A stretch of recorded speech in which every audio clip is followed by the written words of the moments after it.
사도신경으로 함께 신앙 고백하겠습니다. 나는 전능하신 아버지 하나님 천지의 창조주를 믿습니다. 나는 그 유일하신 아들 우리 주 예수 그리스도를 믿습니다.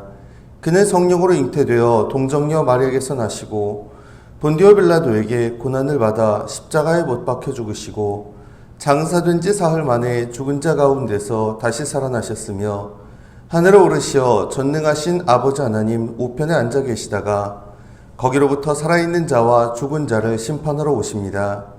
나는 성령을 믿으며 거룩한 공교회와 성도의 교제와 죄를 용서받는 것과 몸의 부활과 영생을 믿습니다. 아멘. 찬송 314장 함께 하겠습니다. 내 구주 예수를 더욱 사랑 엎드려 비는 말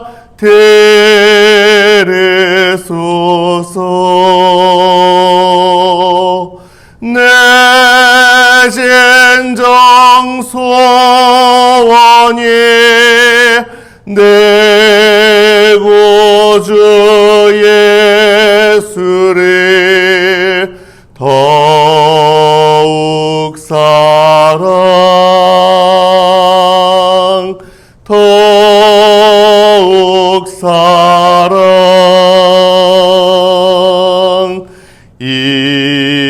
이전엔 세상 나 기뻤어도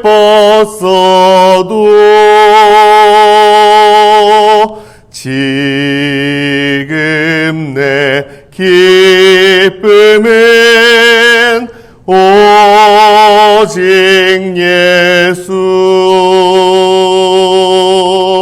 다만 내비는 말 내 구주 예수를 더욱 사랑 더욱 사랑 이 세상 떠날 때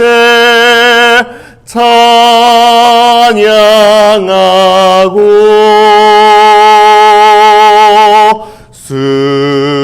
숨질 때 하는 말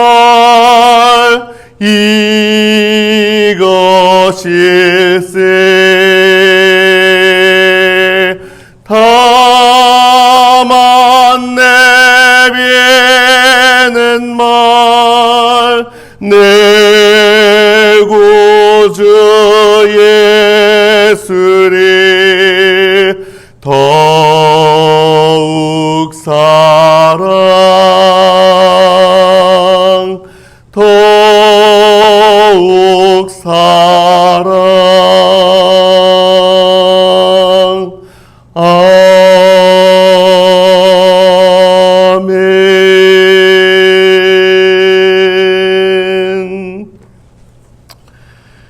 호세아 8장 함께 읽겠습니다.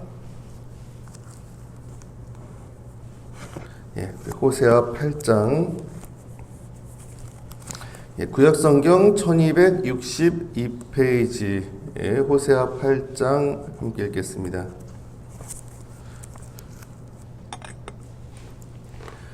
봉독합니다. 나팔을 내 입에 댈지어다. 원수가 독수리처럼 여호와의 집에 덮치리니 이는 그들이 내 언약을 어기며 내 율법을 범함이로다. 그들이 장차 내게 부르짖기를 나의 하나님이여 우리 이스라엘이 주를 아나이다 하리라. 이스라엘이 이미 선을 버렸으니 원수가 그를 따를 것이라. 그들이 왕들을 세웠으나 내게서 난 것이 아니며 그들이 지도자들을 세웠으나 내가 모르는 바이며 그들이 또 그 은금으로 자기를 위하여 우상을 만들었나니 결국은 파괴되고 말리라. 사마리아여 내 송아지는 버려졌느니라. 내 진노가 무리를 향하여 타오르나니 그들이 어느 때에야 무죄하겠느냐. 이것은 이스라엘에서 나고 장인이 만든 것이라. 참 신이 아니니 사마리아의 송아지가 산산조각이 나리라. 그들이 바람을 심고 광풍을 거둘 것이라. 심은 것이 줄기가 없으며 이삭은 열매를 맺지 못할 것이요 혹시 맺을지라도 이방 사람이 삼키리라. 이스라엘은 이미 삼켜졌은즉 이제 여러 나라 가운데에 있는 것이 즐겨 쓰지 아니하는 그릇 같도다. 그들이 홀로 떨어진 들나귀처럼 아수르로 갔고 에브라임이 값주고 사랑하는 자들을 얻었도다. 그들이 여러 나라에게 값을 주었을지라도 이제 내가 그들을 모으리니 그들은 지도자의 임금이 지워준 짐으로 말미암아 쇠하기 시작하리라. 에브라임은 죄를 위하여 제단을 많이 만들더니 그 제단이 그에게 범죄하게 하는 것이 되었도다. 내가 그를 위하여 내 율법을 만 가지로 기록하였으나 그들은 이상한 것으로 여기도다. 그들이 내게 고기를 제물로 드리고 먹을지라도 여호와는 그것을 기뻐하지 아니하고 이제 그들의 죄악을 기억하여 그 죄를 범하리니 그들은 애굽으로 다시 가리라. 이스라엘은 자기를 지으신 이를 잊어버리고 왕궁들을 세웠으며 유다는 견고한 성읍을 많이 쌓았으나 내가 그 성읍들에 불을 보내어 그 성들을 삼키게 하리라. 아멘. 사순절 특별 새벽 기도의 18번째 날입니다. 오늘도 주님 앞에 나와 기도함으로 하루 시작하시는 여러분께 주님의 은혜가 가득히 마시길 간절히 바랍니다. 아멘. 오늘 말씀 우리 어제 읽은 7장에 이어서 이스라엘 민족의 죄 그리고 그에 대한 하나님의 심판의 메시지가 기록이 되어 있습니다. 얼핏 보면 이런 생각도 들어요. 또야? 그렇죠. 너무 심판에 대한 이야기가 계속 나오면 좀 불편해지는 게 사실이거든요. 근데 여기서 끝이 아닙니다. 앞으로 며칠은 더 나올 겁니다.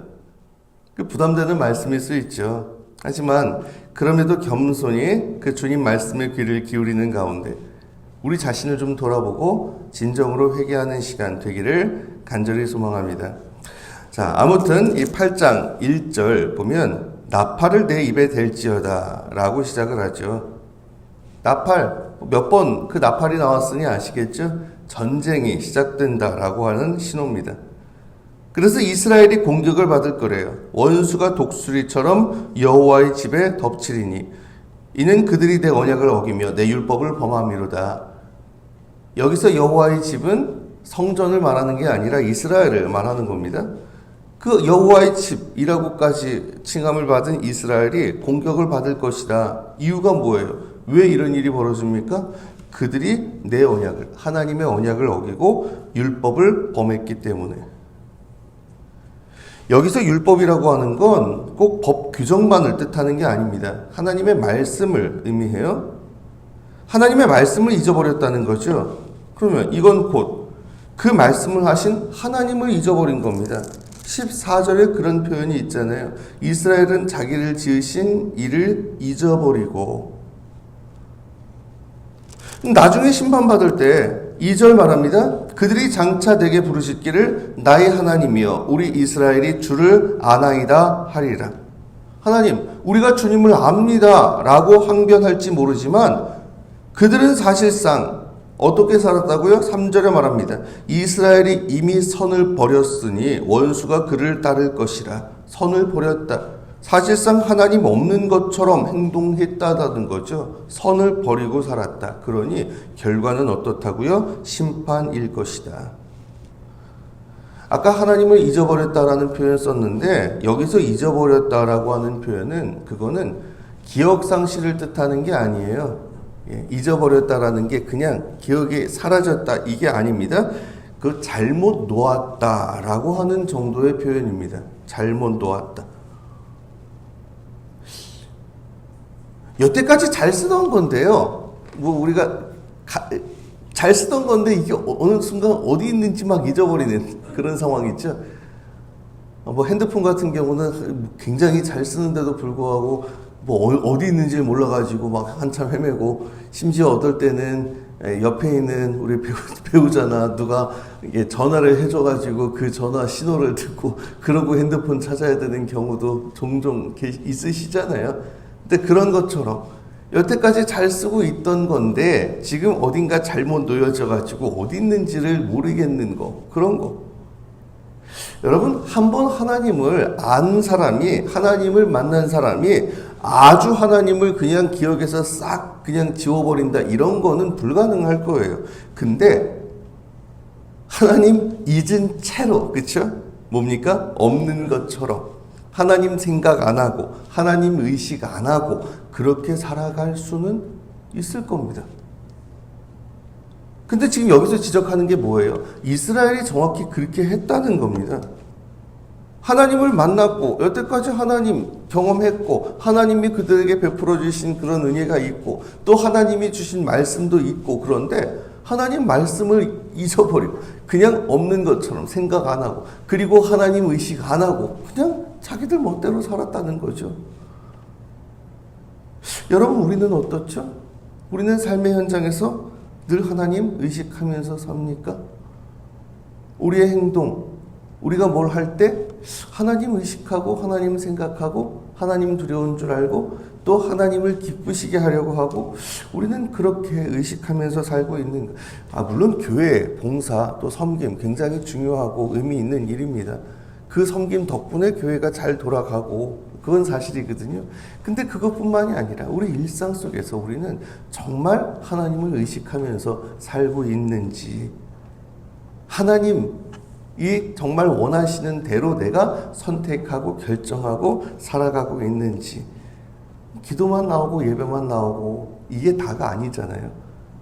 그냥 세상 사람들하고 똑같이 생각하고 선택하고 행동하는지, 결정적인 그런 순간에 우리가 하나님을 의식하고 하나님의 뜻을 우리가 생각하면서 판단하려고 하는지, 참으로 우리가 정말 교회 안에서뿐만 아니라 일상 속에서 늘 하나님과 동행하는 삶, 하나님을 잊지 않는 삶 살아가는 우리가 될 수 있기를 간절히 바랍니다. 아멘.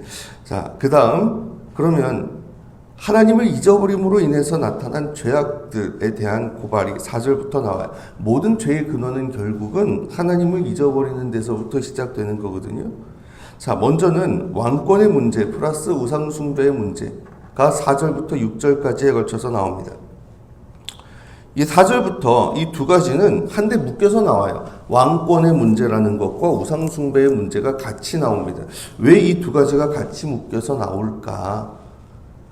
북왕국 이스라엘은요, 원래 처음부터 반역으로 시작됐거든요.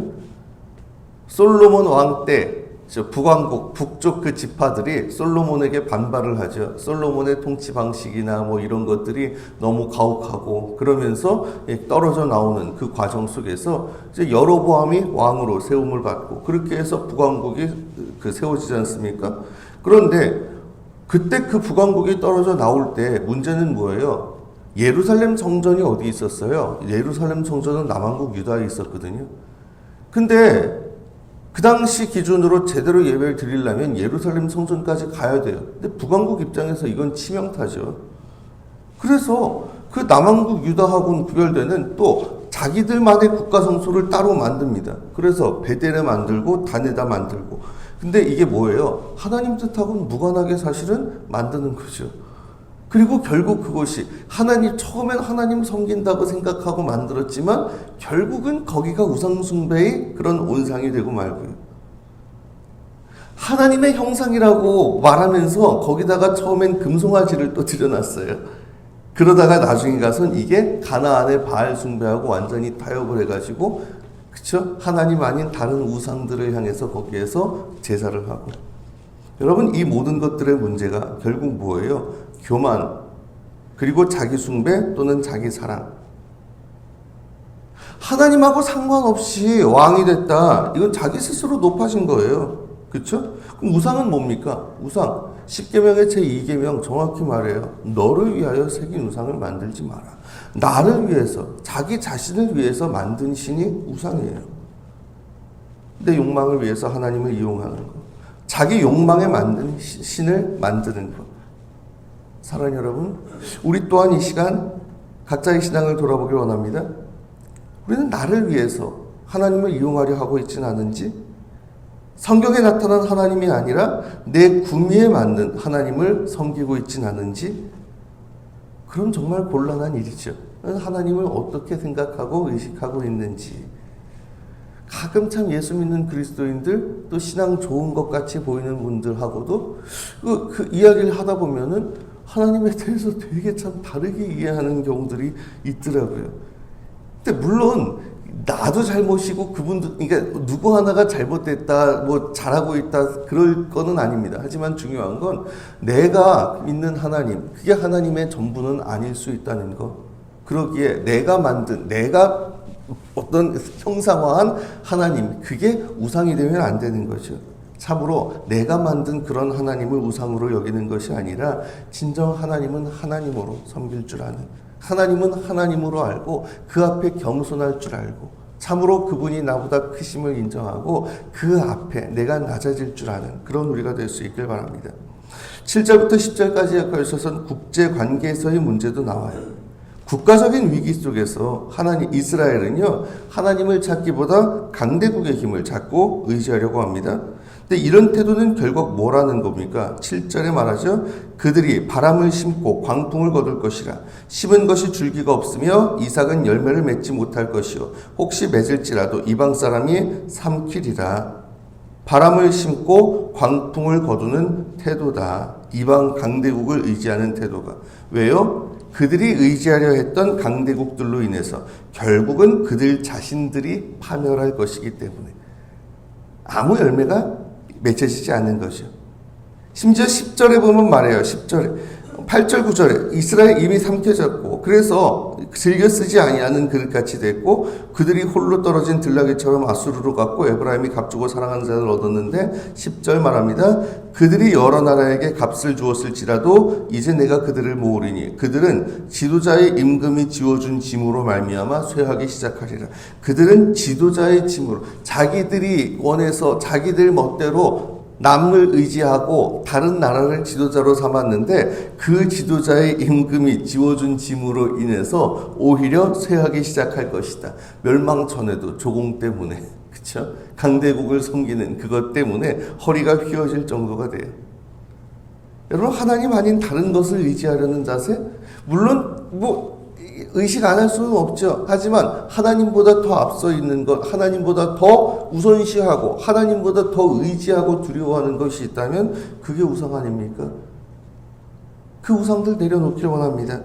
하나님 아닌 다른 걸 두려워하고 의지하는 자세는 신앙인의 자세가 아닌 거죠. 나아가 종교적인 문제 11절에서 14절까지에 걸쳐서 언급합니다. 여러분, 북왕국 이스라엘 아까 말씀드렸듯이 하나님하고는 무관하게 성소를 만들고 제단도 쌓고 그럽니다. 그런데 이거는 사실 하나님을 섬기려는 게 아니죠. 자기를 위한 거예요. 그래서 아무리 열심히 쌓아도 그건 의미가 없는 겁니다. 11절에 뭐라고 해요? 내가 에브라임은 죄를 위하여 제단을 많이 만들더니 그 제단이 그에게 범죄하게 하는 것이 되었도다. 자기를 위하여 만들었는데 그런데 결국 그것이 오히려 죄를 용서받게 되는 그런 통로가 아니라 범죄하게 되는 것이 되었다. 얼마나 아이러니한 얘기입니까? 그러면서 정작 12절 내가 그를 위하여 내 율법을 만 가지로 기록하였으나 그들은 이상한 것으로 여기도다. 그러면서 정작 하나님이 주신 율법엔 무관심한. 그러니 제물을 드려도 13절 그들이 내게 고기를 제물로 드리고 먹을지라도 여호와는 그것을 기뻐하지 아니하고 이제 그들의 죄악을 기억하여 그 죄를 벌하리니 그들은 애굽으로 다시 가리라. 제물 드려도 하나님 그거 기뻐하지 않으시겠다. 그래서 그 죄악을 기억하고 예전에 그들이 애굽에서 종살이 했던 것 같이 다시금 너희들 내가 그런 식으로 심판할 거야. 14절 또 말씀하죠. 이스라엘은 자기를 지으신 이를 잊어버리고 왕궁들을 세웠으며 유다는 견고한 성읍을 많이 쌓았으나 내가 그 성읍들에 불을 보내어 그 성들을 삼키게 하리라. 하나님을 잊어버리고 자기들의 왕궁, 성읍을 건설하는데 거기에만 힘썼던 그 자기 사랑 또 자기 숭배거든요. 하나님을 잊어버리는 죄, 그리고 자기를 숭배한 죄, 결국 그것을 다 무너뜨림으로 심판하시겠다라는 말씀입니다. 사랑하는 여러분, 내 욕망을 위해서 하나님을 이용하려 하지 마십시오. 내 구미에 맞는 하나님을 섬기려 하지 마세요. 정말 하나님은 하나님으로 섬길 줄 아는 그런 우리가 되기를 원합니다. 또한 하나님 아닌 다른 것을 하나님보다 두려워하거나 의지하려 하지 마십시오. 오직 정말 그 모든 것 위에 계시고 그 모든 것의 주관자 되시는 하나님 한 분만 의지하는 우리가 되길 원합니다. 무엇보다 하나님을 잊어버린 삶 살아가지 않고 일상 속에서 늘 하나님 바라보고 의식하고 하나님 늘 기억하는 가운데, 그래서 우리의 삶의 순간순간마다 늘 하나님과 동행하는 삶, 그러기에 우리의 삶 전체가 정말 하나님 잊어버렸기에 하나님으로부터 심판의 대상이 되는 것이 아니라 늘 하나님과 동행하며 사는 가운데 진정 하나님 주시는 은혜와 하나님 주시는 기쁨과 하나님 안에서의 참 행복이 넘쳐나는 아름다운 천국의 삶 살아가는 저와 여러분 다 되실 수 있길 이 시간 주님의 이름으로 축원합니다. 아멘. 기도드리겠습니다. 주님, 이 시간 저희들 주님 앞에 나와 예배하고 기도드립니다. 주님, 저희에게도 들으시고 응답하여 주시옵소서. 참으로 내 욕망을 위해서 하나님을 이용하려 했던 모습, 이 시간 회개합니다. 주님, 불쌍히 여기시고 용서해 주시옵소서. 내 구미에 맞는 하나님을 섬기려 했던 것, 그냥 내가 생각하는 하나님이 전부인 줄 알고 하나님을 우상처럼 여기면서 살아왔다면 이 시간 또한 그 모습도 내려놓습니다. 하나님을 온전히 하나님으로 섬기는, 그리고 하나님 아닌 다른 것을 의지하지 않고 오직 하나님 한 분만을 진정으로 의지하는 저희가 되게 하여 주시옵소서. 무엇보다도 저희의 일상 속에서 늘 하나님 의식하길 원합니다. 하나님을 잊어버린 어리석은 삶이 아니라 늘 일상에서 하나님 바라보고 의식하기에 우리의 삶의 순간순간 늘 하나님과 동행하는 가운데 하나님 안에서 참 평안과 참 기쁨, 주님 주시는 행복이 넘쳐나는 천국의 삶 살아갈 수 있도록 주님 인도하여 주시옵소서. 감사드리며 이 모든 말씀 우리 주님 예수 그리스도의 이름으로 간절히 기도드리옵나이다. 아멘. 주님 가르쳐 주신 기도 함께 드리겠습니다. 하늘에 계신 우리 아버지, 아버지의 이름을 거룩하게 하시며 아버지의 나라가 오게 하시며 아버지의 뜻이 하늘에서와 같이 땅에서도 이루어지게 하소서. 오늘 우리에게 일용할 양식을 주시고 우리가 우리에게 잘못한 사람을 용서해 준 것 같이 우리 죄를 용서해 주시고 우리를 시험에 빠지지 않게 하시고 악에서 구하소서. 나라와 권능과 영광이 영원히 아버지의 것입니다. 아멘.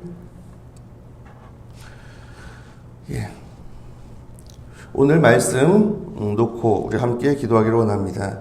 우리가 하나님을 또 잘못 섬겨왔다면 내 욕망 위해서 하나님을 이용하려 했거나 내가 무슨 생각하는 그런 하나님, 내 구미에 맞는 하나님을 우상처럼 딱 만들어 놓고 섬겨왔던 그런 모습이 아닐지, 이 시간 그런 모습은 내려놓고 겸손히 정말 하나님은 온전히 하나님으로 섬기고 하나님 앞에 내가 낮아질 줄 아는, 그리고 무엇보다 우리의 일상 속에서 하나님 잊어버리지 않고 늘 하나님 기억하고 의식하며 살아가길 원합니다. 이런 소망과 이런 결단을 가지고 함께 나아갔으면 좋겠습니다. 계속해서 여러 가지 기도 제목들이 있고, 그런데 매주 토요일마다는 이제 교회를 위해서 주로 기도를 하죠. 오늘은 이제 군인교회들 위해서 함께 좀 기도했으면 좋겠습니다. 여러분들도 또 이렇게 느끼시겠지만 항상 그래요. 저는 밖에 계신 분들 만날 때, 군선교 관련된 분들 만날 때 그런 얘기를 요즘은 또 잘 안 하는데 종종 하긴 합니다. 군대가 또 황금어장이라는 얘기는 지금도 맞는 얘기다. 왜요? 밖에서는 어떻게 해도 사실 전도 안 된다라고 하는 그런데, 근데 군인교회는 어쨌든 간에 접근성이 좋아서 그런지 계속 오기는 오잖아요. 예. 물론 뭐 옛날처럼 사람을 막 그냥 끌고 동원하고 이런 건 안 되지만 우리 교회도 뭐 여러 번 말씀드렸다시피 지금 여기 부대도 그런 상황은 전혀 뭐 아니긴 합니다만, 그래도 여러분, 그렇죠? 우리 신우교사를 또 하시는 분들이 지금 많이 계시니까 아시잖아요, 그렇죠? 밖에 있었을 때는 뭐 신앙생활을 좀 게을리 했거나 소홀히 했거나 한 분들, 심지어 교회 한번 안 와봤던 분들도 오잖아요. 그리고 여기 우리가 여기 이제 병원 끼고 있는 교회다 보니 오고 가시는 분들도 많이 오시고, 그런 가운데 어쨌든 군인교회가 그래도 희망일 수 있겠구나라는 생각을 계속해서 많이 하게 됩니다. 그래서 우리 교회만 아니라 전군의 천사 군인교회들 주님께서 그 가운데 늘 함께 해주시고, 그리고 각 부대에 섬기는 그 역할, 그 교회들을 통해서 그 부대들이 더욱더 아름다운 하나님 나라 천국이 이루어져 가고, 그리고 또한 그 교회를 통해서 주님 만나는 이들도 더욱더 많아질 수 있도록 위에서도 함께 좀 기도했으면 좋겠고요. 계속해서 여러 가지 마음속의 소원들, 그리고 주님 앞에 간절하게 내려놓으신 후에 각자 자기의 자리로 자유롭게 돌아가시길 바랍니다. 함께 기도드리겠습니다.